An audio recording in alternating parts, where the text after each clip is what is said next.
युद्धमा जित्न नसकेर हारेर आएर लोकतन्त्र मानेका हामी होइनौँ भन्नुभयो क्या उहाँले, माननीय गेवालीजीले। मलाई र शान्ति सम्झौताका सहयात्री सबैलाई चित्त दुख्ने कुरा हो भन्ने लागेको छ यो कुरा। उहाँले त बडो हल्का ढङ्गले भनिदिनु भयो।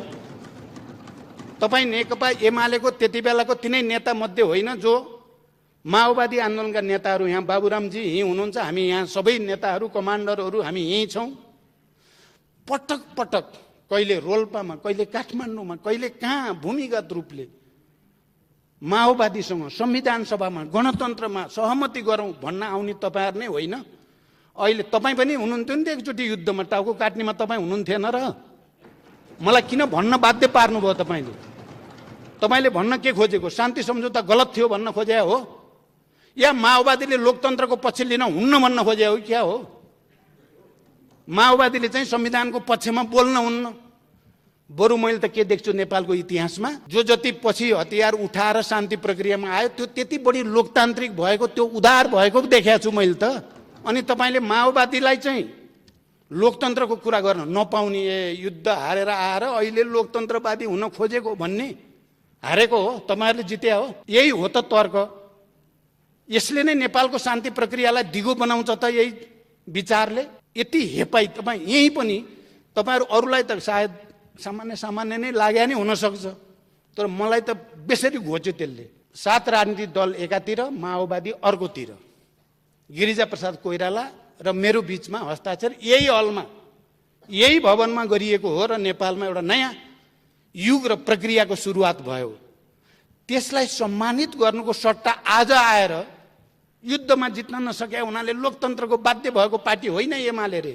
माधवजी हुनुहुन्छ यहाँ आज, उहाँ पनि बडो चिन्तित त बरु उहाँ हुनुहुन्छ माधवजी, जसले गणतन्त्रको निम्ति, संविधान सभाको निम्ति, शान्ति सम्झौताको निम्ति नेकपा एमालेको नेतृत्व गरेर भूमिका खेल्नुभयो। आज उहाँलाई पनि निकै ठुलो पीडा दिइएको छ।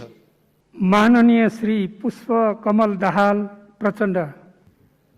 सम्मान्य सभामुख महोदय, म नेपाली कांग्रेसका सभापति तथा सम्मान्य प्रधानमन्त्री शेरबहादुर देउवाले भर्खरै राख्नु भएको विश्वासको मतको प्रस्तावको पक्षमा नेकपा माओवादी केन्द्रको संसदीय दलको समर्थन रहेको कुरा जनाउन यहाँ उपस्थित भएको छ।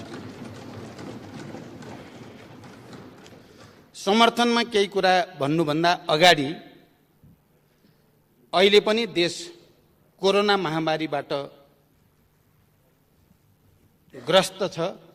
म ती हजारौं नेपाली नागरिकहरू जसको मृत्यु भएको छ कोरोनाको कारणले, उनीहरूप्रति हार्दिक श्रद्धाञ्जली व्यक्त गर्न चाहन्छु।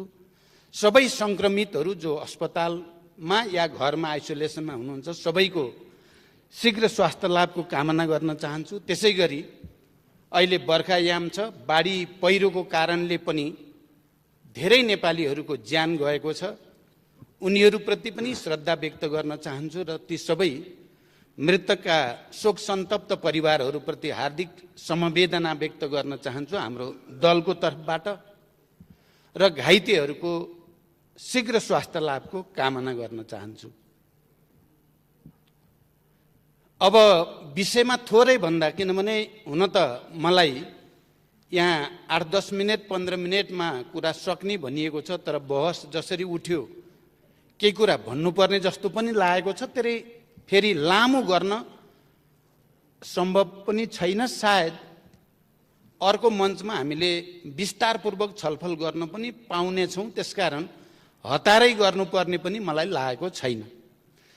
तैपनि हामी बडो विचित्रको अनुभव, राजनैतिक अनुभवबाट गुज्रिन बाध्य भएका छौँ। संविधान सभाबाट संविधान हामीले मिलेर बनायौँ, निरङ्कुशताका विरुद्ध आन्दोलन हामीले मिलेर गर्यौँ, निर्वाचन हामीले मिलेर लड्यौँ, प्रतिस्पर्धा पनि गर्यौँ र एउटा सपना, एउटा परिकल्पना हामीले गरेका थियौँ। तर अहिले 5 वर्ष नपुग्दै दुईपटक संसद विघटन अनि फेरि अदालतबाट संसद पुनर्स्थापनाको नेपालको इतिहासमा सायद यस्तै अनुभव त पहिलाको छैन। हुन त एकजना मान्नेले विगतका थुप्रै विघटनका अनुभवहरू तिता मिठा रहेको कुरा बताउनु भयो। तर यस्तो अनुभव यस्तै किसिमको त थिएन। 2/3 बहुमतको प्रधानमन्त्रीले आफ्नो बहुमत हुँदा हुँदै पटक पटक संसद विघटन गर्ने र देशलाई दुर्घटनामा धकेल्ने त पहिलो पटक नै नेपालको इतिहासमा भएको हो। यो विडम्बना आज मैले चाहिँ यो सम्मानित सदन अगाडि मैले बोल्नु पर्दा, जसले गठबन्धनबाट एउटा राजनीतिक स्थायित्व होला देशमा भन्ठान्यो र प्रस्ताव लिएर गयो, त्यो मान्छेले बोल्नु पर्दा, पार्टी एकता गरौँ र देशमा लेफ्टहरूको राम्रो जनाधार छ, ठुलो उभार आउला र विकास समृद्धितिर देश लान सकिएला भनेर एकताको प्रस्ताव राख्ने मान्छेले आज उभिएर यो सदन दोस्रो पटक पुनस्थापित भएको सदनको अगाडि उभिँदा अब मेरो अनुभूति के होला मलाई लाग्छ मान्य सदस्यहरूले गहिरो गरी विचार गर्नुभयो भने त्यसलाई बुझ्न सक्नुहुन्छ भन्ने मलाई लाग्छ। यस्तो दुर्दशा यति छिटो देख्न पर्ला भनेको भए मैले किन गठबन्धनको प्रस्ताव लान्थेँ होला, किन पार्टी एकताको प्रस्ताव लान्थेँ होला। त्यसकारण मैले यहाँ अहिले पनि त्यति स्वाभाविक लागिराखेका छैन यो बीचका घटनाक्रमहरू पनि। म विषयमा 2-4वटा कुरा भन्नुभन्दा अगाडि नै के भन्न चाहन्छु भने अस्ति प्रधानमन्त्रीको शपथ ग्रहण कार्यक्रम या नियुक्तिको प्रक्रियाभित्र हामी राष्ट्रपति भवनमा राष्ट्रपति कार्यालयमा चाहिँ केही अस्वाभाविक खालका परिघटना भए। मैले खालि ध्यानाकर्षण मात्रै गराउन चाहन्छु। त्यहाँ प्रधानमन्त्री नियुक्तिको सन्दर्भमा प्रयोग भएको भाषा जो थियो संविधानको मर्म र भावना विपरीत थियो र शपथ ग्रहण नै रोकिएको थियो। त्यो आफैमा यस्तो खालको पटक पटक हुने कुरा थिएन। त्यो भन्दा पनि हरेक पटक हामी शान्ति प्रक्रियामा आएपछि पनि आउने प्रधानमन्त्री र जाने प्रधानमन्त्री साइड बाई साइड कुर्सीमा बस्ने, त्यो कांग्रेसको होस् कि कम्युनिस्टको होस्, त्यो एमालेको होस् कि माओवादीको होस्, त्यो अर्को कसैको किन नहोस्, हुन्थ्यो र शपथ ग्रहण पछि कुर्सी साटिन्थ्यो। तर अहिले सम्मान्य शेरबहादुर देउबाजीका सन्दर्भमा त्यो दृश्य देखिएन। निवर्तमान प्रधानमन्त्री त्यहाँ उपस्थित हुन आवश्यक ठान्नु भएन। हेर्दा त सानो टेक्निकल कुरा भन्न पनि सकिन्छ, तर यो को भित्र लोकतान्त्रिक संस्कार छ, भिन्न मतलाई स्वीकार्न सक्ने आँट कोमा छ, भिन्न परिस्थितिको सामना गर्ने आँट कोसँग छ छैन भन्नेसँग सम्बन्धित एउटा गम्भीर नैतिकताको प्रश्न, संस्कारको प्रश्न, लोकतन्त्रसँग जोडिएको प्रश्न भन्ने म ठान्छु। मैले पटक पटक यहाँ आएपछि हाम्रो प्रमुख सचेतकलाई सोधेँ, निवर्तमान प्रधानमन्त्री केपीजी आउनुहुन्छ नि, उहाँले बोल्नुहुन्छ नि भनेर सोधेँ। 3 चोटि सोधेँ मैले आज। मलाई प्रमुख सचेतकले भन्नुभयो आउनुहुन्छ, उहाँले नै बोल्नुहुन्छ भन्नुभयो। मैले सामान्य रूपमा के सोचेको थिएँ, आज पुनस्थापित यो पहिलो संसदको बैठकमा पूर्व प्रधानमन्त्रीको हैसियतले पनि, प्रतिपक्ष दलको नेताको हैसियतले पनि, यो सदनले पनि केपीजीको मुखबाट नै आफ्ना कुरा सुन्न चाहेको थियो र देशले पनि आजको दिन सदनको रोस्टमबाट निवर्तमान प्रधानमन्त्रीले के चाहिँ भन्नु होला भन्ने सुन्न चाहेको थियो। त्यो पनि भएन। अब उहाँ अरू बिमारी भएर केही हो कि मलाई त्यो त थाहा छैन, तर मलाई उहाँले नै बोल्नुहुन्छ भनिएको थियो। यो पनि मलाई अलिकति अस्वाभाविक जस्तो चाहिँ महसुस भएको छ। यो लोकतान्त्रिक संस्कार हो कि अलोकतान्त्रिक हो भन्ने कुरामा पनि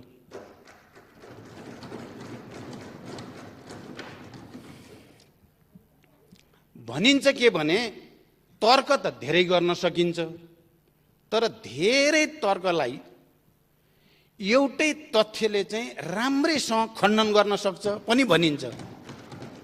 अहिले अघि प्रतिपक्षको तर्फबाट मान्य सदस्यले जे जति कुरा राख्नुभयो, हामी त्यही पार्टीको नेतृत्वमा नबसेको हुन्थ्यौं भने त हामी केपीजीको अहंकार र दम्भको अत्याचारको जाँतोमा नपिसिएका हुन्थ्यौं भने त उहाँले भनेको चाहिँ अलिअलि हो कि भन्न पनि सकिन्थ्यो।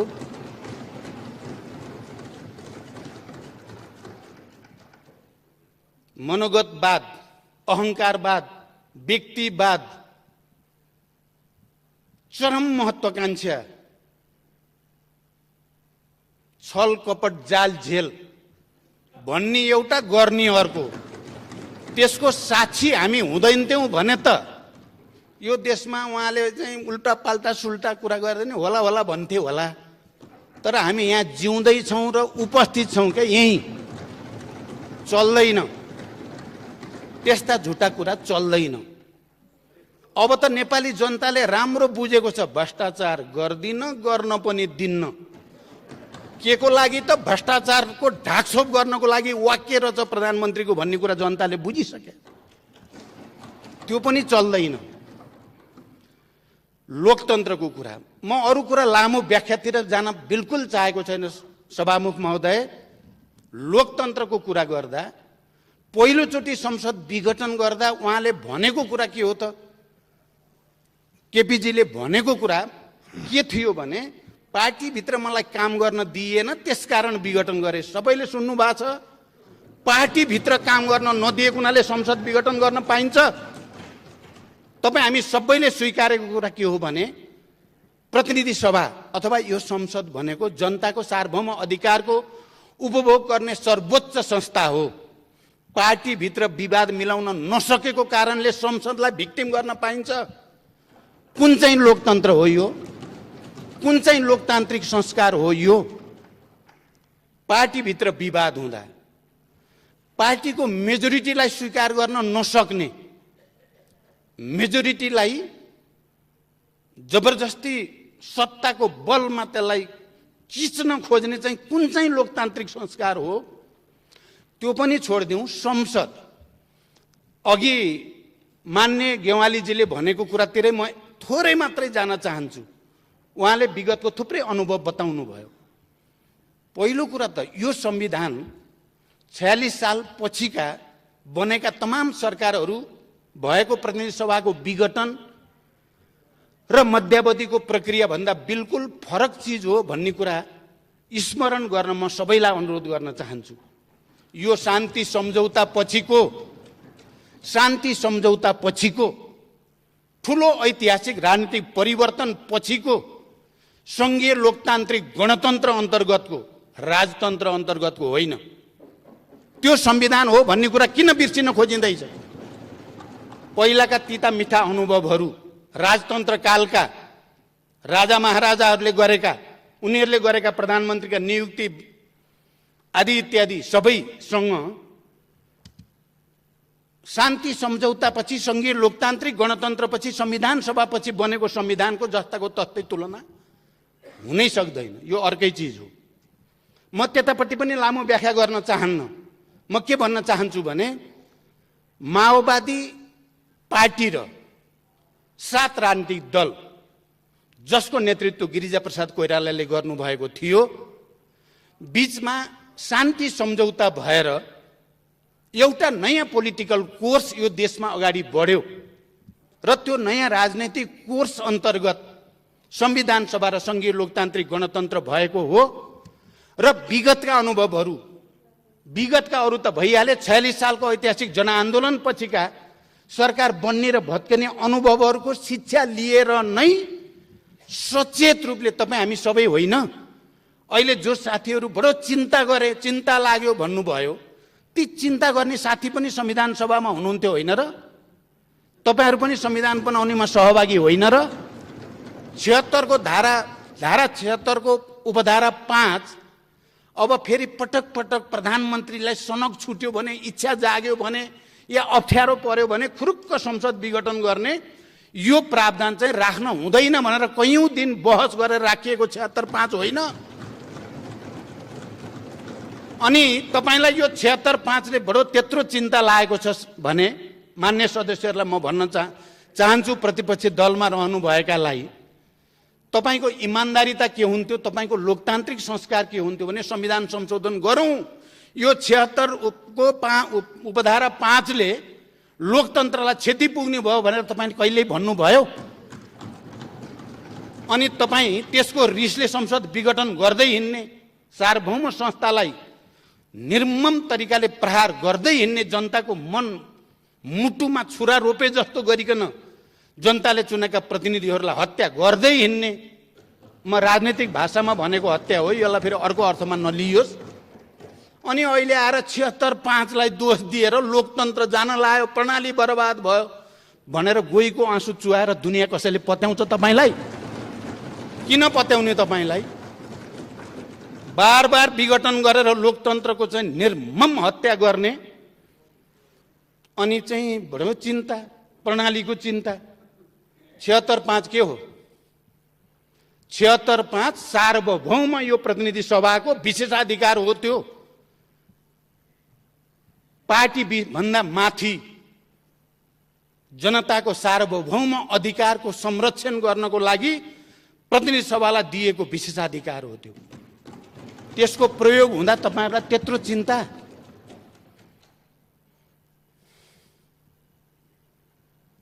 76.5 हामी सबैले बनाएको हो, त्यसमा कसैको मतभेद थियो? जो साथीहरुको मतभेद थियो ती मतभेद हुने साथीहरुको त अरु थुप्रै विषयमा थियो, तर जसले हामी संविधान लेख्यौं हाम्रो सर्वसम्मत थियो। 76.5 मा कुनै पनि दलको सांसदले बहुमत सिद्ध गरेर आधार प्रस्तुत गर्यो भने राष्ट्रपतिले उसलाई प्रधानमन्त्री नियुक्त गर्नेछन्। एकदम प्रष्ट कुरा त्यही हो। दल भन्दा बाहिर भनेको छैन। कतिपयले तर्क गरे 2 अनुसार पनि भनेको छ नि 5 मा भन्ने तर्क पनि कतिपयले गर्ने गरेको पाइन्छ। 2 अनुसार भनेको हामीले त्यति बेला संविधान बनाउने बेलामा पनि बुझेको, आज पनि त्यसको व्याख्या भएको कुरा के हो भने यो प्रतिनिधि सभा भन्दा बाहिरको मान्छे आएर प्रधानमन्त्री बन्न नपाओस् भनेर त्यसलाई रोक्न खोजेको सम्पूर्ण अधिकार यहाँ प्रतिनिधि सभामा राख्न खोजेको।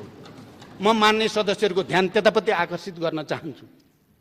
अहिले सम्माननीय प्रधानमन्त्री शेरबहादुर देउबा नेपाली कांग्रेसको सभापति हो र यो सदनका कुनै पनि मान्य सदस्यले उहाँलाई भोट हाल्ने अधिकार, मत दिने अधिकार दिएको हो।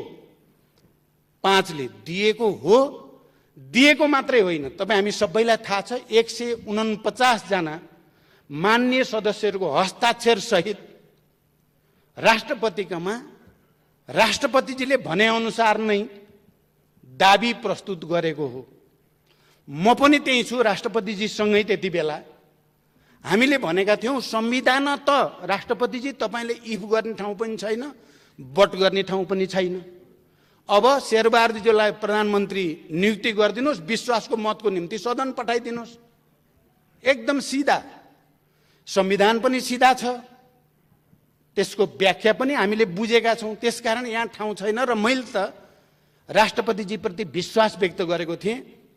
त्यहाँ हुने यहाँ माधव नेपालजी पनि हुनुहुन्छ, शेरबहादुरजी हुनुहुन्छ, अरु नेताहरू पनि हुनुहुन्छ। त्यसकारण तपाईले अब 149 जनाको हस्ताक्षरको शनाखत गर्न चाहनुहुन्छ, हामी तयार छौं। हामी जीवित सजीव उपस्थित हुन पनि तयार छौं। तर त्यहाँ हस्ताक्षर छ, त्यसकारण राष्ट्रपतिको जिम्मेवारी हुन्छ सदनमा पठाइदिने। ल यो अनुसार हो नियुक्ति गरेर विश्वासको मत लिन सदन पठाइदिने। अनि सार्वभौम संस्थाले विश्वासको मत दियो, उहाँ प्रधानमन्त्री कन्टिन्यू गर्नुहुन्छ, भएन उहाँ जानुहुन्छ। मैले यो कुरा भनेको थिएँ र मलाई आशा थियो उहाँले त्यही गर्नुहुन्छ, तर उहाँले त्यसो गर्नु भएन। हुँदै नभएको 153 भएर प्रधानमन्त्री त्यति बेला केपीजीले 3 जनाको हस्ताक्षर रहेछ। लास्टमा त 3 जनाको पो रहेछ हस्ताक्षर त, अरूको त लगेर 153 दाबी गर्नेलाई पनि उस्तै। 149 जनाको चाहिँ हस्ताक्षर लिएर बकाइदा नेताहरू पूर्व प्रधानमन्त्रीहरूको लाइन गएका छौँ हामी, त्यसलाई पनि उस्तै। यो पो हो लोकतन्त्रप्रतिको उपहास।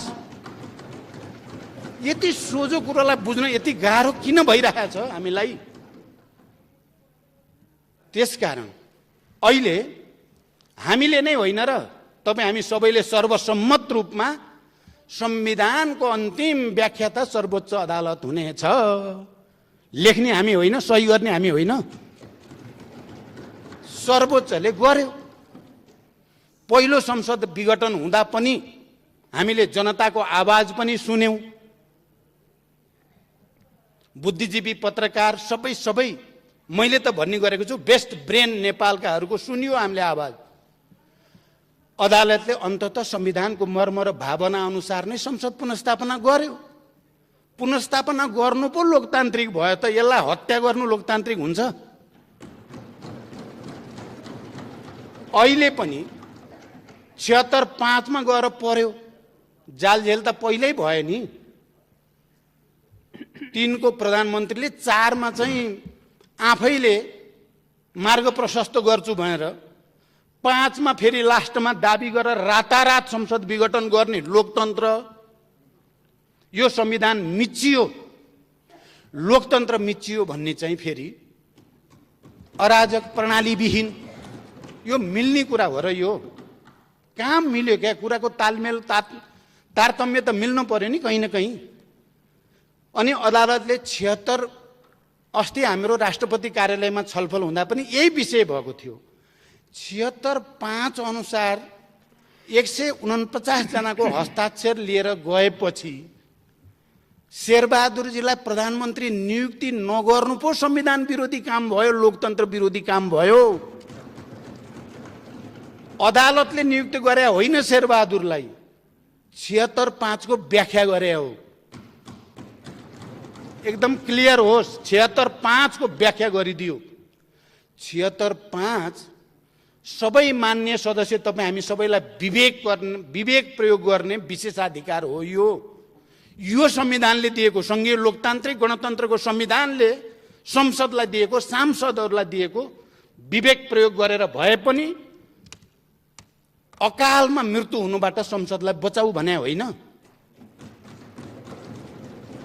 अनि बचायो, सिधा छ कुरा। यहाँ हाय तौबा गर्नुपर्ने म त कहीँ कुरा देख्दिनँ म। फेरि हाम्रो प्रतिपक्षीको साथीहरूलाई लौ निर्दलीय हुने भयो, कत्रो चिन्ता हो। निर्दलीय किन बनायो हामीले? निर्दलीय संविधान उपधारा 5 किन राखे हामीले? अनि सबै ठाउँमा व्हिप नलाग्ने भनेको छ र? जुन ठाउँमा प्रतिनिधि सभाका सदस्यहरूलाई आफ्नो अन्तरात्माको आवाज सुन, प्रतिनिधि सभा बचाऊ, संविधान बचाऊ भनेर अधिकार दियो, त्यो अधिकार प्रयोग गर्ने चाहिँ निर्दलीय, त्यो अधिकारलाई कुण्ठित गर्न चाहिँ दलीय। कसरी मिल्छ यो कुरा? मैले कहीँ कतै छेउटुप्पो देख्दिनँ। अहिले भन्दै जाँदा एउटा वाक्य प्रयोग गर्नु मलाई छ्यास्स चाहिँ बिज्यो। म यो कुरा पनि भन्न चाहन्छु, युद्धमा जित्न नसकेर हारेर आएर लोकतन्त्र मानेका हामी होइनौँ भन्नुभयो क्या उहाँले, मान्य गेवालीजीले।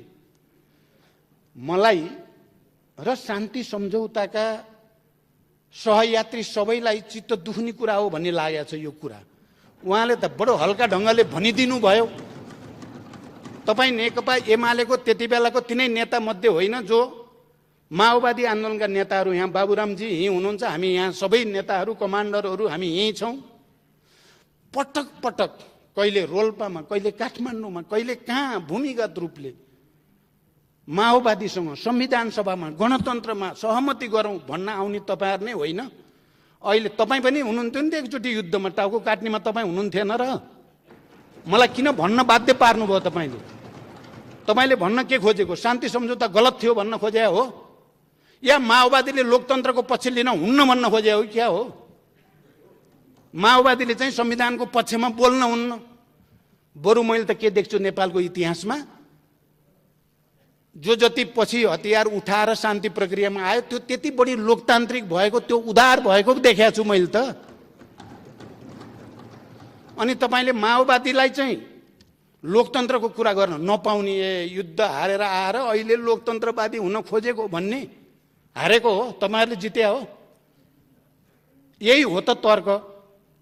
यसले नै नेपालको शान्ति प्रक्रियालाई दिगो बनाउँछ त यही विचारले। यति हेपाई तपाई यही पनि तपाईहरु अरूलाई त सायद सामान्य नै लाग्या नै हुन सक्छ, तर मलाई त बेसरी घोच्यो त्यसले। 7 राजनीतिक दल एकातिर, माओवादी अर्कोतिर, गिरिजाप्रसाद कोइराला र मेरो बीचमा हस्ताक्षर यही हलमा, यही भवनमा गरिएको हो र नेपालमा एउटा नयाँ युग र प्रक्रियाको सुरुवात भयो। त्यसलाई सम्मानित गर्नुको सट्टा आज आएर युद्धमा जित्न नसके हुनाले लोकतन्त्रको बाध्य भएको पार्टी होइन एमाले रे। माधवजी हुनुहुन्छ यहाँ आज, उहाँ पनि बडो चिन्तित त बरु उहाँ हुनुहुन्छ माधवजी, जसले गणतन्त्रको निम्ति, संविधान सभाको निम्ति, शान्ति सम्झौताको निम्ति नेकपा एमालेको नेतृत्व गरेर भूमिका खेल्नुभयो। आज उहाँलाई पनि निकै ठुलो पीडा दिइएको छ, निकै ठुलो अपमान दिइएको छ। के त्यो चाहिँ लोकतान्त्रिक हो? जसलाई सम्मान गर्नुपर्ने हो उसलाई अपमानित गर्ने चाहिँ लोकतन्त्र हुन्छ? त्यसैकारण मैले नै भन्छु, यहाँ चाहे नेपाली कांग्रेसले 7 सालमा हतियार उठायो, 17 सालपछि पनि उठाएको हो। नेकपा एमालेको पृष्ठभूमि पनि हतियार उठाएकै पृष्ठभूमि हो। अनि तपाईहरु चाहिँ लोकतान्त्रिक हुन पाउने, अलि अगाडि आएको हुनाले पाउने, माओवादी चाहिँ नपाउने भन्ने हुन्छ? के तर्क हो यो? क्या सानो तर्क देखिन्छ, तर त्यो भित्र धेरै गहिरो कुरा छ।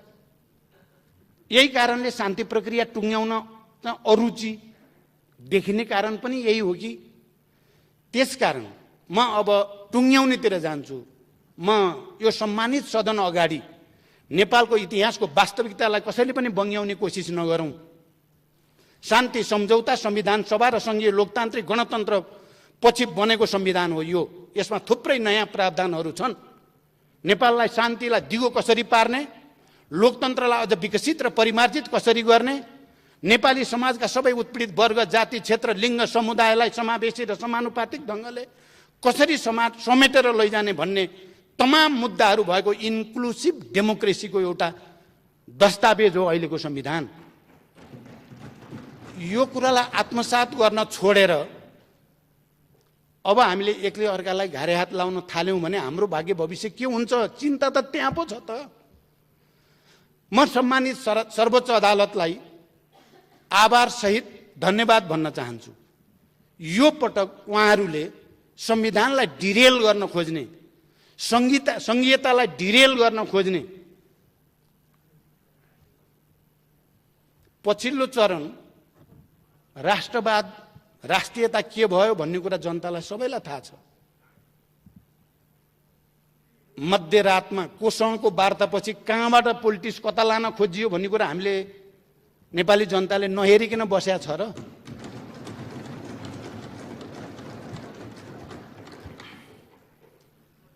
पटक पटक कम्युनिस्ट आन्दोलनलाई एकताबद्ध गर्ने, पार्टीलाई एकताबद्ध गर्ने, उदारतापूर्वक तपाईँ 5 वर्ष चलाउनुहोस्, पार्टी चाहिँ गडबड नगरौं भन्ने माथि निर्मम ढङ्गले प्रहार गर्ने प्रवृत्ति कसरी लोकतान्त्रिक हुन सक्छ?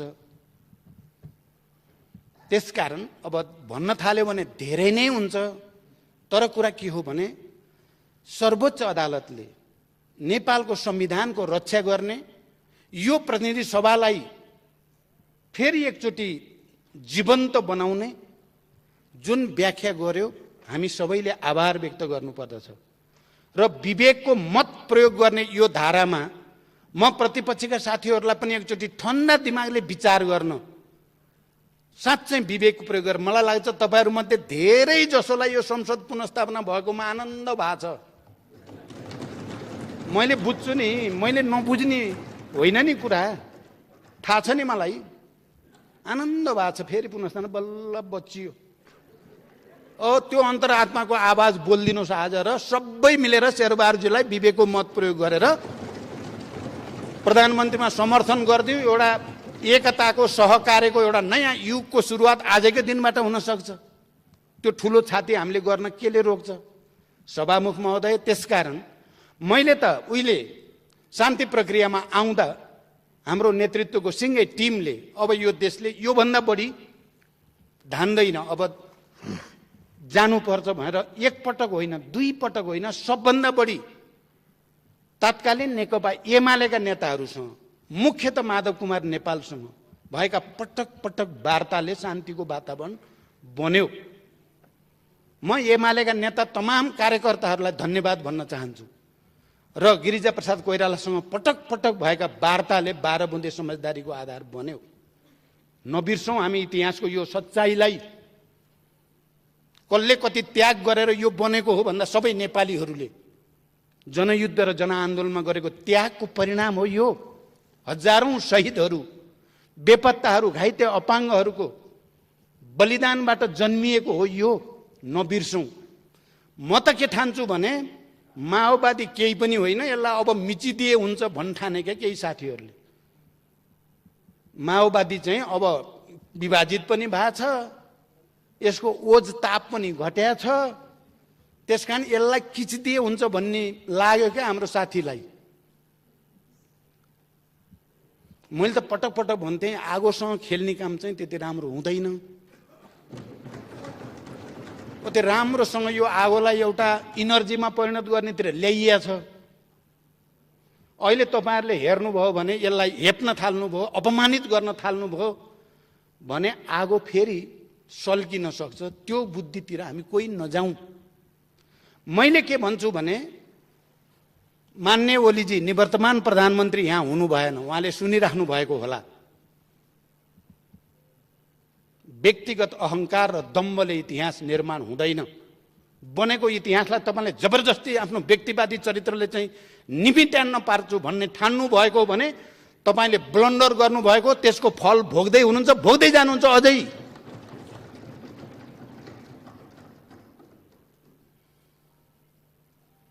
हामी अहिले नेतृत्वकर्ता नै जिउँदैछौँ, त्यति सजिलो चाहिँ चिज होइन। हामी तपाईँले माइनस गर्न खोजेर, अपमानित गर्न खोजेर अनि यिनीहरू निमोठिन्छन् भन्ने ठानिएको हो भने नेपाली जनताको अझ उत्पीडित वर्ग, जाति, क्षेत्र, लिङ्ग, समुदाय, समावेशी सबैका आवाजहरूको प्रतिनिधित्व हो हामी। त्यसकारण म विनम्रतापूर्वक हामी सबै मिलेर बनाएको संविधान, हामी सबै मिलेर गरेको आन्दोलन, हामी सबै मिलेर गरेको निर्वाचन, त्यसबाट हामीले सहकार्यको एउटा नयाँ यात्रा सुरु गर्ने भनेको कुरालाई सबैले गहिरो गरी ध्यान दिउँ।